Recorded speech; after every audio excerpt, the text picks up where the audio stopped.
Hey everybody, Drew McLellan here from Agency Management Institute, this week coming to you from Washington, D.C. You know, we've been doing a lot of work with agency owners who are beginning to think about the future of their agency and whether or not they want to sell their agency someday.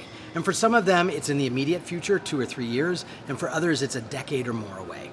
But one of the common conversations we're having with all of these owners, regardless of their timetable, is how do you increase the value of your agency?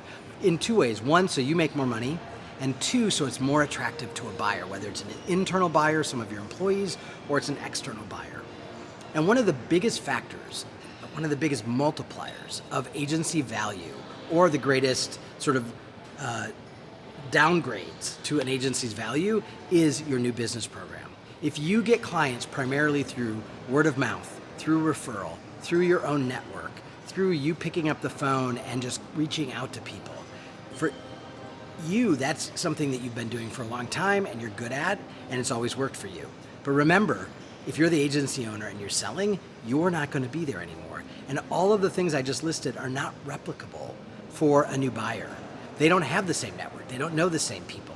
The agency's reputation may change as you walk away, depending on how strong the agency is associated with you.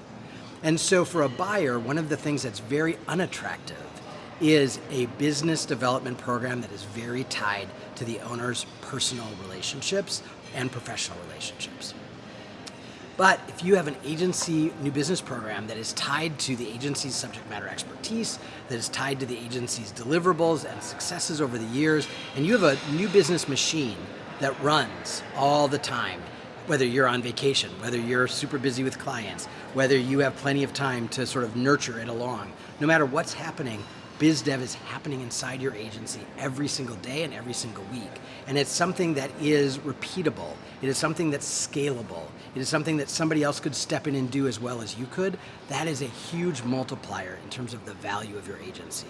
It is also a huge sort of point of relief for the buyer to know that the agency is going to be able to continue to grow, because they're going to need that to finish the buyout with you.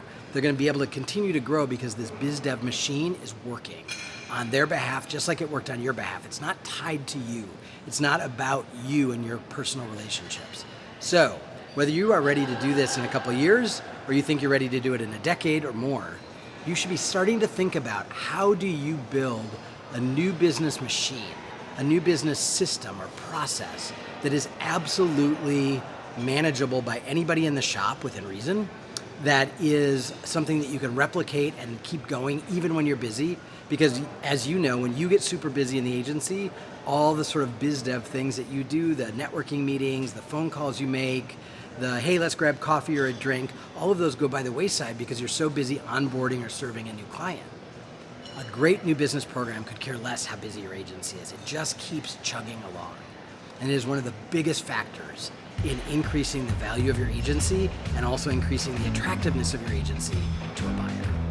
So give that some thought, and I'll be back next week with another tip. All right, see you then.